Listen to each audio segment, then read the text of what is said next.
오늘 이 본문 말씀은 사도행전의 마지막 부분입니다. 예수님이 부활하시고 승천하신 다음에 제자들에게 성령이 임하셨어요. 그리고 그때부터 시작된 복음 전파 사역이 이제 마지막에 와서 어떻게 결론을 맺는지 하나님의 부르심이라는 이 주제를 가지고 함께 오늘 본문 말씀 나누려고 합니다. 지난 28장 16절에서 바울의 로마 입성을 다뤘습니다. 바울의 로마 입성은 성도들의 환영을 받으면서 드라마틱하게 전개된 것이 아니었습니다. 거기까지 오는 길도 순조롭지 못했고 평탄하지도 않았습니다. 결국은 죄수의 몸이 돼서 왔고요. 그리고 바다에서 광풍을 만나서 정말 죽을 뻔했습니다. 오랜 기간 동안 목숨만 겨우 건진 상태로 기진맥진해서 로마에 들어온 셈입니다. 그렇게 로마에 들어오니 지난주 설교 제목이었어요. 지지난주였죠. 그를 기다리고 있던 것은 무엇인가?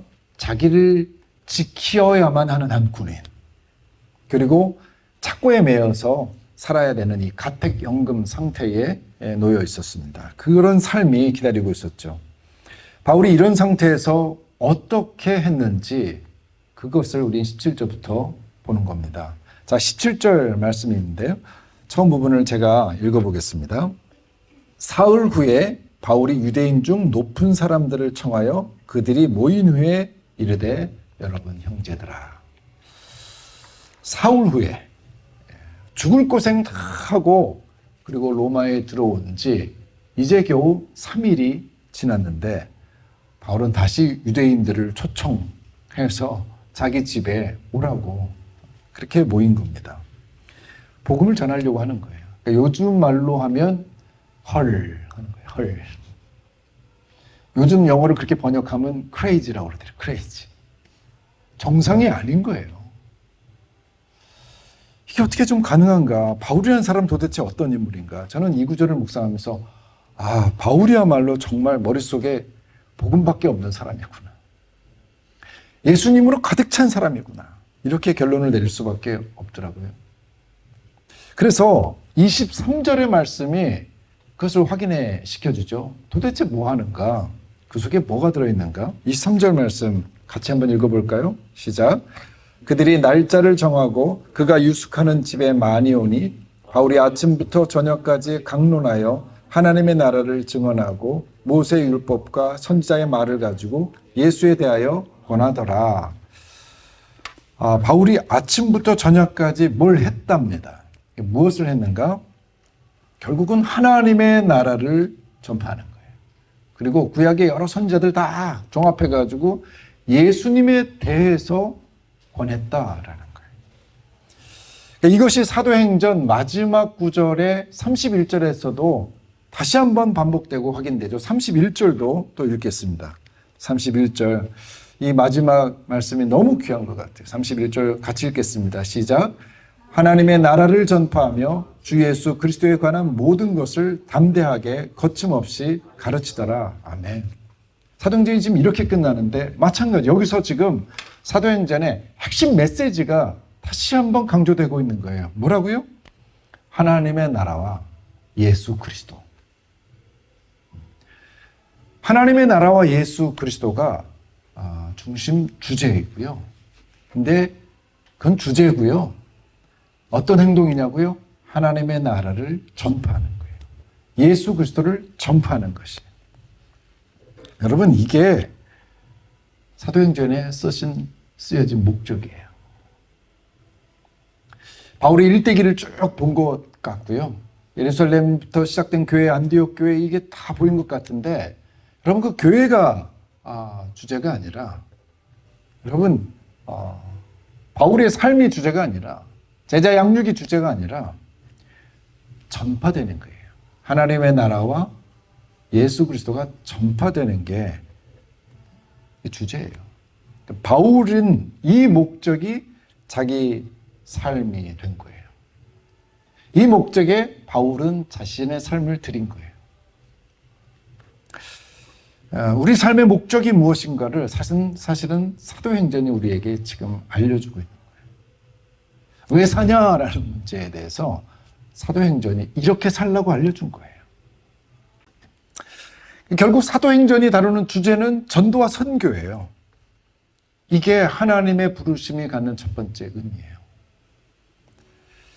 사도행전의 기록 목적은 교회가 어떻게 성장했는지 교회 성장 발달 과정을 보여주는 게 아니에요. 성장 비법 알려주는 것도 아니에요. 무슨 기적이 일어나고 여러 회복이 일어나고 어떤 사역이 펼쳐졌는지 그것을 알려주려고 하는 게 사도행전 기록의 목적이 아니에요. 아니면 제자들의 거룩한 삶을 따르라고 이렇게 예수 믿으면 거룩하게 살아야 된다. 그것도 아니에요. 교회의 사회봉사, 구제활동, 여러분 이거 알려주려고 사도행전이 쓰여진 게 딱 아니라는 거예요. 오직 예수 그리스도, 하나님의 나라, 이 복음이 어떻게 전파되는지를 알려주고자 사도행전이 기록된 거예요.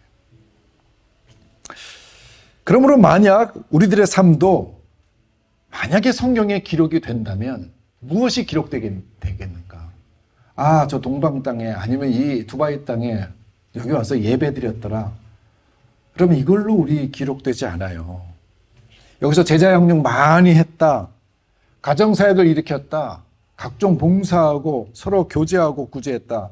헌신했다. 여러분 이것이 성경에 기록되는 우선순위가 아니라 도대체 우리가 복음을 위해서 어떻게 살았는지, 이 복음이 어떻게 증거가 되었는지, 얼마나 전파되었는지, 그러면 그것에 초점이 맞춰져서 기록이 될 거예요. 그게 사도행전 29장에 쓰여지는 거예요. 그래서 사도행전은 처음부터 예수님께서 그것을 분명하게 못 박습니다. 1장 8절이죠. 오직 성령이 너에게 임하시면 내가 권능을 받고 예루살렘과 온 유대와 사마리아 땅끝까지 이르러 내 증인이 되리라. 처음부터 분명한 목적이었어요. 사도 바울은 이 사도행전의 그 목적을 분명히 인식하고 살았던 인물입니다. 그러니까 사도행전뿐만 아니라 성경 전체가 예수 그리스도와 하나님의 나라가 전파가 우리 성도들의 삶의 목적임을 밝히고 있어요. 그 2주 전에 세계 인터넷 선교학교라고 하는 SWIM, 그러니까 Society of World Mission, World International Mission이에요. 이게 온누리 교회와 함께 가고 있는 인터넷 선교 단체인데 그 대표인 온누리 교회 그 전영수 장로님이 두바이에 들르셨어요. 박정대 선교사님이랑 함께 들르셨는데 제가 그분을 모시고 3일 정도 두바이를 좀 구경시켜 드리려고 했어요. 그런데 3일 동안 계속 만났는데 돌아다닌 곳은 거의 없었어요. 식당과 찻집밖에 없었어요. 왜 그러냐면 이제 밥 먹고 어디를 가려고 하면 선교 얘기를 시작하는 거예요. 처음부터 앉아가지고 지금 중동이 어떻게 지금 돌아가면서 선교가 어떻게 일어나고 있다. 그리고 우리가 무엇을 해야 되고 인터넷을 통해서는 어느 정도 열려 있고 하나님이 각 지역마다 무슬림, 이쪽 무슬림, 저쪽 무슬림들 사이에서 무슨 일이 일어나고 있는지 그 얘기들을 계속 나누는 거예요. 그래서 인터넷으로 하는 이 효과가 어떤 것이고 파키스탄에서 무슨 일이 일어나고 아프가니스탄에서 방송 선교, 인터넷 선교, SNS 선교 이것으로 어떤 일들이 일어나는지를 계속 얘기하는 거예요. 3일 내에 그랬었어요. 그래서 이제 저녁 먹어야 되겠네. 그럼 저녁도 먹으러 가고 그럼 잠깐 들어가야 되겠네요. 그럼 또 찻집에 잠깐 들어갔다 가고 어디를 가릴 데가 없었어요. 이분이 처음에 한 20년 전에 여기 오셨던 것 같아요. 그래서 두바이 건물이 다 지어지기도 전에 왔으면 두바이 몰도 가봐야 되는데 못 가보시고 여기에 지금 집중하시는 거예요. 제가 이분을 지금 만나면서 이분이 원래 이랬나? 온누리교회에서 제가 이제 선교 쪽 계셨던 장로님이기 때문에 교제를 몇 번 했었거든요. 근데 이런 분인 줄 몰랐어요. 왜 그런가? 회사 다니고 있었으니까 못하신 거예요. 근데 은퇴하신 거예요. 은퇴하시고 아예 선교에 자신의 삶을 좀 드린 것 같아요. 남은 인생을 바쳤다는 그 공항에서 이분을 모셔다 드리면서 이분은 진짜 남은 삶을 완전 여기에 몰입하시는구나. 저보다도 훨씬 선교에 대해서 열정적이고 관심이 많고 그것만 신경 쓰시더라고요. 그 재미와 감동에 푹 빠지셨어요. 그러니까 길을 제대로 잡은 거예요. 말년에 길을 제대로 잡으신 거예요. 안 그래도 이것을 하며 살아야 되겠다 생각했는데 자유해지니까 완전히 헌신하셨어요. 오늘 본문 보면요, 바울이 복음을 얼마나 중요하게 생각했는지, 2년 동안 감옥에 갇혔어도 얼마나 힘들었겠어요. 그런데 나오자마자 그것을 동족 유대인들에게 알려주고 싶어서 3일밖에 안 됐는데 한 사람의 유대인이라도 주님께 돌이키고 싶어서 그들에게 자신의 상황을 설명하는 거 아닙니까? 17절부터 20절까지 한번 보십시오. 자, 17절을 보니까 이렇게 합니다. 나는 내가 이스라엘 백성이나 우리 조상의 관습을 배척한 적이 없었다. 그런데 그들이 나를 예루살렘에서 로마인들의 손에 잡혀가지고 죄수로 넘겨줬다는 거예요. 18절을 뭐라고 그래요? 그래서 로마인이 나를 신문해서 무슨 제목이 있나 봤는데 아무 죄가 없는 거예요. 그래서 석방하려고 했다. 19절에 보니까 그런데 유대인들이 석방 못하게 하더라. 나오면 죽이려고 하더라. 그래서 어쩔 수 없이 내가 가이사에게 상소했다. 나는 지금 민족을 고발하려고 민족과 지금 내가 고소장이 왔다 갔다 하는 게 아니라 내가 죄가 없기 때문에 상소하려고 하는 거다.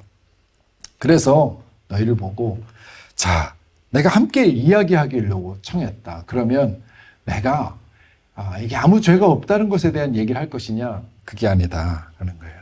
이스라엘의 소망 때문에 생겼던 나의 지금 이 상태를 얘기하고 싶다라는 거예요. 알죠? 지금 로마에 지금 주둔하고 있는 이 유대인들은 어떤 것을 소망하고 있는지 알죠? 바울이 지금 그것을 견드린 거예요. 이스라엘이 회복되는 거 아니겠어요? 자기 나라를 되찾는 거 아니겠어요?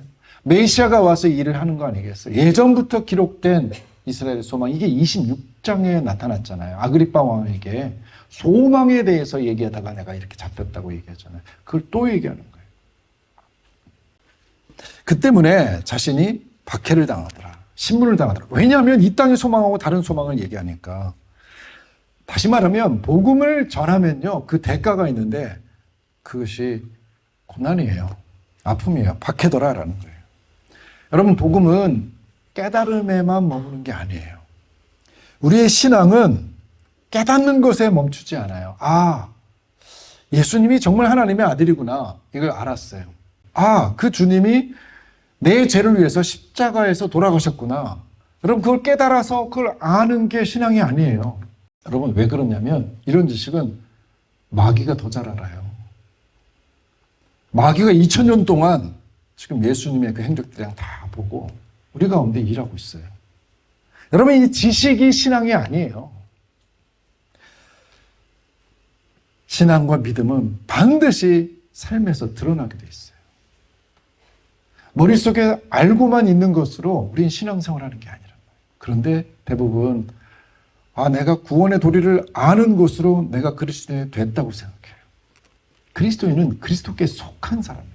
그리스도에 속한 사람은 하는 일마다 그리스도가 튀어나와요. 그게 믿음 생활이고 그게 신앙 생활이죠. 그래서 그렇게 나오면 대가가 따른다는 거예요. 내가 예수 그리스도와 하나님 나라에 대한 내 안에 감춰져 있던 이것들이 드러나기 시작하면 세상이 그것을 미워하니까 어려움이 따른다는 거예요. 비난이 따르고 박해까지 온다는 거예요.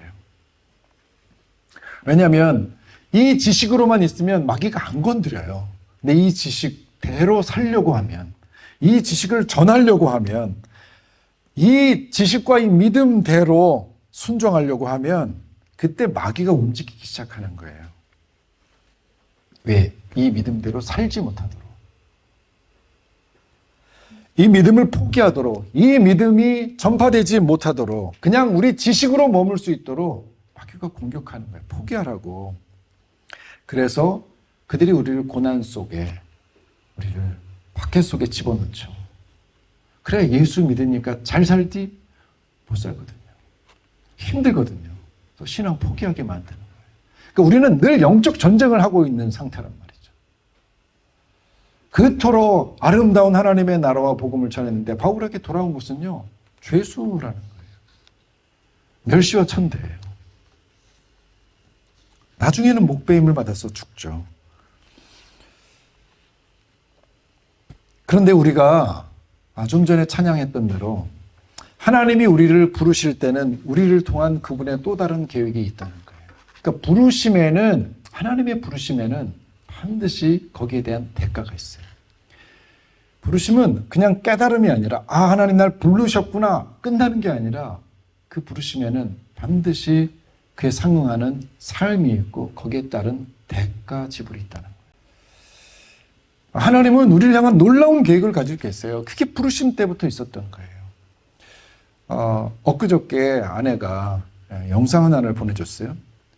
중국에서 대련에서 사역했던 하용판 선교사님이 한 20년 사역하셨는데 인터뷰한 내용을 제가 한 11분 정도 되는 영상을 봤습니다. 대련에 있을 때 탈북자들을 많이 도왔나 봐요. 그러니까 자기는 사실은 26세 때 예수님을 믿었어요. 그 전까지는 삶의 의미가 없다고 생각하는 거예요. 친구들하고 왜 사냐 묻는데 왜 사는지에 대한 대답을 다 못하는 거예요. 그래서 공부 열심히 해봤대요. 그래서 철학도 많이 뒤져보고 문학서적, 과학책까지, 이분은 이제 수학 교수였던가 봐요. 과학책까지 다 봤는데 답이 없더라는 거예요. 그래서 그냥 술만 엄청 먹었대요. 친구들과 맨날 술만 먹고. 그래서 그런 얘기를 했대요. 이렇게 먹으면 우리 한 40세 전에 죽겠지? 그래도 상관없어. 도대체 삶이 무슨 의미야? 이러다가 26살 때 지리산에 이렇게 좀 놀러 간 거죠. 근데 거기에 성경을 읽는 집회가 있었나 봐요. 그래서 잠깐 좀 그 안에 좀 들어가서 온기 좀 나누자 해서 들어가서 들었는데 여기서 삶에 대한 이유와 목적과 지식을 가르치는 걸 들은 거예요. 이게 뭐지? 하고 성경책을 그때 펴봤대요. 그리고 그때 여기에 뭔가 있다는 거 생각하고 그 집회가 성경 읽는 집회니까 일주일 있다가 아예 2년을 지리산에서 내려오질 않았대요. 성경만 봤대요. 그리고 발견한 거예요. 그리고 하나님을 알게 된 거예요. 그래서 정말 그래요. 성경을 열심히 읽어보시면 결론이 그냥 나와요. 저도 그랬어요. 선교해야 되겠구나. 자기 혼자 읽다가 복음을 전해야 되겠구나. 여러분 성경을 제대로 읽으면 이게 답이에요. 내가 이 복음으로 삶을 얻었으면 이걸 전해야 되겠구나가 저절로 나오는 거예요. 그러니까 내가 정말 예수님을 제대로 믿으면 이거 나만 알고 있으면 안 돼 정도가 아니라 이 성경에서 이걸 전하라고 명령했기 때문에 순종할 수밖에 없는 거죠. 저는 어릴 때부터 교회를 다녔기 때문에 이게 뭐 대단한 줄 몰랐어요. 그냥 예수님에 대해서도. 근데 26살 때까지 뭘 몰라가지고 술만 먹다가 인생에 낙이 없어서 예수님을 발견한 사람은 홧가닥 뒤집힌 거죠. 삶이 완전히 전향을 하는 거죠. 근데 어릴 때부터 맨날 들었던 사람은 이 전향 과정이었기 때문에 좀 어려운가 봐요. 모태신앙이 힘든 부분 중에 하나인데 정말 하나님을 만나고 싶은 거죠. 이분이 그렇게 되면서 대련에 가서 늘 가면 자기 거기서 가르쳤는데 이 탈북자들을 섬길 수밖에 없는 거예요. 그래서 한 6명, 7명까지는 자기 월급으로 다 먹여 살렸는데 한 20명 되니까 안 되는 거예요. 그때부터 하나님이 이상한 사람들을 통해서 알지도 못한 사람들을 통해서 먹을 거를 공급하시더래요. 깨달은 게 뭐냐면 하나님이 이 옳은 일은 무조건 하라는 거구나. 죽든 살든 하면 하나님이 책임져 주시겠다는 그때 알았대요. 그래서 예수 믿고 나서 편하게 산 게 아니라 그렇게 그 공안들 잡히면 죽는다고 조선족이 알려줘가지고 피난을 하고 정말 내 자녀들은 어떻게 될까 이런 고민을 하면서 늘 도망 생활을 했대요. 20년을. 그 죽음의 위협을 넘나들면서 그냥 믿고 사는 것이 습관이 되었다고 얘기를 해요. 믿고 사는 것이 습관. 여러분 이게 이제 믿는 것이죠. 죽음의 위협에서도 믿고 살면 그냥 하나님이 이끄신다는 거예요. 하나님의 놀라운 계획 속에 여러분 평안함만 있는 것이 아니라 예수 그리스도를 전하기 위해서 하늘에서 상 주기 위한 하나님의 작업이 진행이 돼요. 팔복부터 나오잖아요. 여기서 예수 이름 때문에 어려움을 당하고 핍박을 당하면 하늘의 상이 크대잖아요. 여러분, 예수님이 11제자가 다 순교당하고 고난 가운데 죽었잖아요. 왜요? 하늘의 큰 상을 주시려고. 하늘의 큰 상 주시려고 당신의 사람들 고난의 길을 걷게 하시잖아요. 사랑은요, 대가 지불하는 거예요. 말이 아니에요. 감정이 아니에요, 여러분. 내가 널 너무 사랑한다고, 우리 아이를 너무 사랑한다고, 감정적으로 정말 혜연이가 처음에 낳았을 때 혜연이를요, 제가 막 먹고 싶었다니까요. 너무 좋으니까 내 안에 확 들어오라고, 내 안에 집어넣고 싶어가지고. 근데 이게 사랑인 줄 알았어요. 좋잖아요. 좋으면 막 무등키 안고 함께 사는 게 사랑이잖아요. 그게 사랑인 줄 알았어요. 그게 아니에요, 여러분. 사랑하면 그것을 위한 대가 지불하는 거예요. 자녀를 키우면서 대가 지불하는 거예요. 그게 물질이 될 수도 있고요. 관계 속에 내 시간의 제약, 내가 하고 싶은 것에 대한 행동 제약이 있고요. 어떤 곳에 가는 것도 그렇고, 아이를 위해서 희생해야 될 거 있는 거죠. 알잖아요. 그게 자녀를 키우는 부모의 마음이잖아요. 하나님을 사랑한다, 그러면 교회를 사랑한다, 누구를 사랑한다고 했을 때 여러분, 우리는 대가를 지불하는 거예요. 하나님의 사랑의 부르심에 당신의 대가를 지불했어요. 예수 그리스도라는 대가를 지불했어요. 그리고 나를 사랑하느냐 부르시는 거예요. 예수님이 베드로에게 나를 사랑하느냐, 내가 주를 사랑하는 주께서 하십니다. 내 양을 치는 대가를 지불하라고. 그게 나를 사랑하는 거라고. 나를 사랑하느냐, 내 계명을 지키라고 대가를 지불하라고. 그게 사랑이죠. 주님 사랑합니다. 주님 사랑합니다. 기도하면서 사랑합니다. 여러분, 이게 사랑이 아니라 그 내 감정의 표현이에요.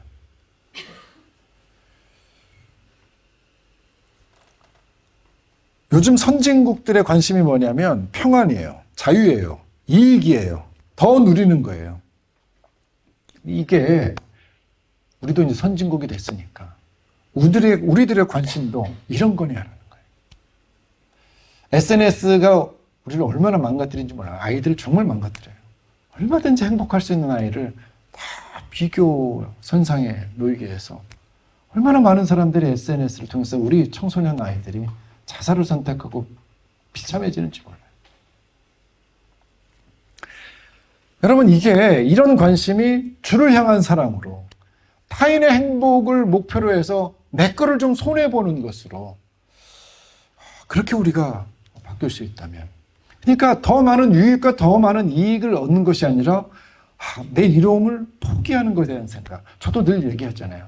여기 있는 어느 마트에 가면 너무 좋은 게 있더라. 가성비 좋더라. 우린 지금 가성비에 엄청 예민하잖아요. 그러니까 손해보기 싫고 좀 더 이익을 얻으려는 게 우리 머릿속에서 계속 시스템으로 돌아가죠. 그런데 예수를 믿고 예수를 전하려면 이게 내려놔줘야 되거든요. 그러므로 정말 예수 믿는 것은요, 내 이익을 포기하는 거죠. 손해보는 삶에 대해서 받아들이는 거죠. 그러므로 사랑은요, 주는 거죠. 내 편리, 내 유용한 것을 양보하면서 다른 사람의 영혼을 위해서. 그래서 내 필터가 바뀌는 거죠. 내 생각의 필터가 바뀌는 거죠. 그렇다고 늘 함부로 막 살고 막 펑펑 나눠주고 이런 얘기가 아니라 머릿속에서 돌아가는 이 시스템의 작용들을 끌 필요가 있어요. 자, 유대인을 위해서 이 한 사람을 살리기 위한 바울이 이야기를 하는데요. 23절에 계속 밤낮으로 아침부터 저녁까지 얘기를 했어요. 근데 바울의 이야기를 들은 유대인들이 그의 말에 반응을 했는데 어떻게 해요? 날짜를 정하고 셋집에 모여들어서 아침부터 저녁까지 그의 전도를 들었어요. 근데 그 결과는 되게 실망적이에요. 24절, 25절 말씀인데요. 24절, 25절 말씀 같이 한번 읽어볼까요? 시작. 그 말을 믿는 사람도 있고 믿지 아니하는 사람도 있어 서로 맞지 아니하여 흩어질 때에 바울이 한 말로 이르되 성령이 선지자 이사야를 통하여 너희 조상들에게 말씀하신 것이 옳도다. 24절 보니까 그 말을 믿는 사람도 있고 믿지 아니하는 사람인데 서로 맞지 아니하여 흩어진다. 이게 뭐냐면 이 앞에 있는 믿는다라는 말은 동사로 보면 설득하다는 거예요. 설득되어진 사람이 있고 그리고 믿지 않는 사람이 있는 거예요. 그러니까 서로 설득의 문제니까 맞지 않아가지고 서로 논하다가 흩어져 버린 거죠. 바울이 이걸 보고 대단히 실망한 것 같아요. 나는 지금 폭풍과 광풍을 뚫고 죄수의 몸으로 여기 와서 당신들의 이 복음을 전했는데 서로 막 설득되고 안 되고 이러다가 흩어져 버리는 거예요. 이에 실망한 바울이 이사야의 예언을 말하면서 그들을 꾸짖어 보냈죠. 자, 이사야의 예언을 같이 한번 읽어볼까요? 26절, 27절 시작. 이 백성에게 가서 말하기를 너희가 듣기는 들어도 도무지 깨닫지 못하며 보기는 보아도 도무지 알지 못하는도다. 이 백성들의 마음이 우둔하여져서 그 귀로는 둔하게 듣고 그 눈은 감았으니 이는 눈으로 보고 귀로 듣고 마음으로 깨달아 돌아오면 내가 고쳐줄까 함이라 하였습니다. 이사야의 예언된 거예요. 6장에 누가 나를 위해서 갈고 누가 갈고 했을 때 이사야가 내가 여기 있나이다. 그랬을 때 주신 말씀이에요. 여러분 복음이 전파되는데요. 듣는 것 같아요. 깨닫질 못해요. 보았는데도 알지를 못해요. 그러니까 여러분들은 지금 예수를 안다. 하나님의 나라에 대해서 그래도 내가 알겠다. 이거 엄청난 큰 은혜입니다. 입으로 그래도 예수를 믿겠다고 고백하는 이거는요. 엄청난 큰 은혜예요. 먼저 됐던 유대인들이 나중되고 있잖아요. 나중된 우리가 이제 먼저 되잖아요. 여러분 이 은혜를 우리가 얼마나 아느냐에 따라서 우리 삶이 바뀌거든요. 예언이요. 예언이 성취되었어요. 그런데 해피엔딩은 아니죠. 이 불행한 예언이 성취된 거예요. 하나님의 말씀은 그대로 성취되고 있어요. 예수를 여러분 왜 받아들이지 않습니까? 우리가 믿는 예수가 유대인들처럼 잘못될 수 있는 거예요. 예수를 믿었는데 그 예수가 이스라엘을 회복하는 예수로 믿을 수 있는 거예요. 지금 이게 우리 신앙생활에 엄청난 큰 오리와 오판이죠. 처음에 사도행전 1장 6절에 보면 제자들이 승천하신 예수님에게 묻잖아요. 아, 이제 이스라엘을 회복하시는 것이 지금입니까? 예수님이 가차에 그때와 시기는 너희들이 알 바 아니다. 오직 성령이 너에게 임하시면 이렇게 시작되잖아요. 하나님의 나라에 대한 얘기를 하잖아요. 이스라엘 회복에 대해서 예수를 믿었더니 예수님은 무슨 이스라엘 회복? 하나님 나라 얘기합니다. 처음부터 하나님 나라예요. 나의 증인이 되라. 예수 그리스도를 전하라는 거예요. 처음부터 그랬어요. 그러니까 예수를 믿는데 예수를 믿어서 이스라엘 회복을 원하느냐라는 거예요. 그러면 성령 안 받은 제자들처럼 헛살을 살 수 있는 거예요. 실망할 수 있는 거예요. 아, 예수를 믿으면 돈을 많이 벌게 되더라. 예수를 믿으면 아이들이 잘 자라게 되더라. 성공하게 되더라. 여러분 이거 상당히 헤매고 있는 거예요. 그 일이 왜 일어나야 되느냐라는 거예요. 하나님 나라를 위해서 예수 그리스도를 전하기 위해서 내 지식이 사용되는 거고 그럼 내 물질이 사용되는 거지. 그러니까 우리가 뭘 믿느냐라는 거예요. 사도행전은 처음부터 끝까지 이 얘기의 진행을 알려주고 있는 거예요. 바울이 훌륭했다는 얘기를 하는 게 아니고요.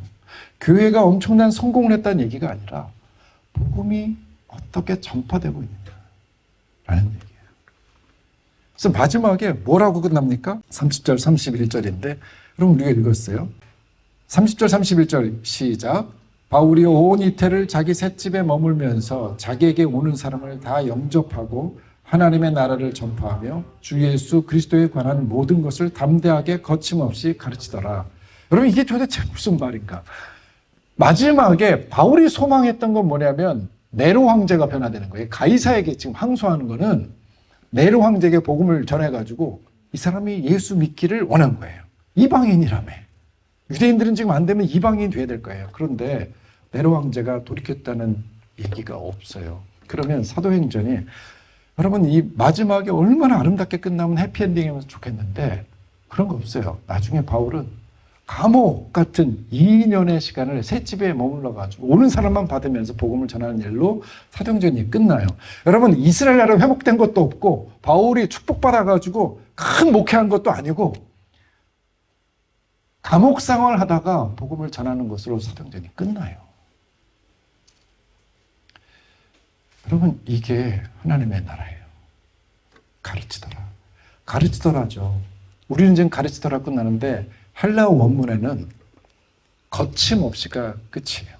마지막 단어는 거침없이. 그러니까 그리스도에 관한 모든 것을 담대하게 가르치더라 거침없이, 이렇게 되는 거예요. 하나님의 나라는 거침없이 흘러가요. 방해를 다 하려고 해도 그 방해를 넘어서서 방해받지 않고 흘러간다는 얘기예요. 그것은 우리가 원하는 소원과 상관없이 하나님의 부르심의 목적대로 흘러가는 거예요. 거기에 우리가 여러분 함께 끼는 거예요. 많은 사람들이 하나님이 나를 위해서 계획을 가지고 있다고 생각해요. 그게 이제 입장에 대한 얘기예요. 나를 위한 계획이 있어요. 근데 그 계획이 뭐냐면 내가 하나님의 계획대로 움직이는 거예요. 그게 놀라운 계획이에요. 내가 내 계획대로 움직이며 막 살려고 하는데 결국 보니까 하나님의 계획에 더 선하고 완벽한 그 길로 인도하시는 그 계획에 가는 거예요. 이게 놀라운 일이에요. 하나님의 부르심에는 후회도 없고요. 그리고 놀라운 계획이 있어요. 그것은 내가 하나님의 나라를 위한 존재가 되는 거예요. 결국에 뭐냐면 내가 하나님과 연합이 되는 거예요. 진짜 복을 드리는 거예요. 이 땅이 복인 줄 알았는데 하나님이 복이었다는, 예수 그리스도가 복이었다는 사실을 알게 되는 것으로 흘러가는 거예요. 이게 하나님의 놀라운 계획이에요. 그 길이 다 다를 뿐이에요. 그래서 우리가 사도행전을 마치면서 저는 마음속에 내년에 진짜 복음 전도에 대한 이야기들을 우리가 함께 계속 나눌 수 있으면 좋겠다. 우리가 지금 선교지에 있는데 지금 여기서 이 교회, 우리 안에 이 교회만 아니라 선교부터 하면서 교회가 함께 좀 성장해야 되겠다는 생각이 준비하는 내내 들었어요. 내년을 위해서 기도하는데 하나님의 사도행전 마지막을 다시 징검다니로 연결시켜 주신 것 같아요. 여러분, 사도행전을 마칩니다. 마칠 때 우리가 분명히 기억할 것은 처음부터 하나님의 부르심이 있었다는 거예요. 그 부르심은 뭔가 큰 은혜예요. 유대인들이 아니라 우리를 지금 부르신 거예요. 얼마나 큰 은혜입니까? 그 대상이 우리로 바뀌었어요. 우리는 이방인으로 개처럼 유대인들이 취급했던 사람들인데 은혜로 하나님 나라 예수를 알게 됐어요. 그러면 우리는 이 믿는 것을 넘어서서 전하는 거죠. 대가를 지불하는 것이 부르심의 의미다. 그래서 내 인생의 목표, 우리 교회의 목적, 그럼 이것은 하나님의 나라를 확장시키는 것이다. 여러분, 한 사람 한 사람이 정말 선교사가 되기 원합니다. 꼭 밖에 나가가지고 선교사 신분으로 살진 않더라도 내 삶의 목적이 무엇인지를 분명히 하지 않으면 매번 이거 안 되고 저거 안 돼서 실망하면서 살 거예요. 저는 늘 얘기했거든요. 예전에도 설교할 때 시험 잘 보게 해달라고 계속 기도해요. 시험 잘 봐서 뭐 할 건데? 대학 잘 들어가야죠. 그러니까 대학 잘 들어가게 거기서 또 기도해요. 대학 잘 들어가서 뭐 할 건데? 취직 잘 돼야죠. 취직 잘 돼서 뭐 할 건데? 돈 많이 벌어야죠. 계속 그런 기도 제목이에요. 그럼 돈 많이 벌어서 뭐 할 건데? 소고기 사 먹어야죠. 네? 좋은 집, 화장실 2-3개. 저는 이제 꿈을 이뤘어요. 벌써 화장실 3개인 집에 살아요.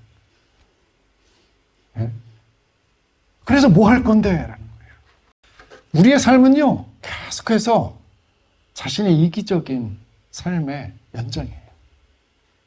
하나님은 그 이기를 내려놓고 하나님 나라를 위해서 살라고 하는 거예요.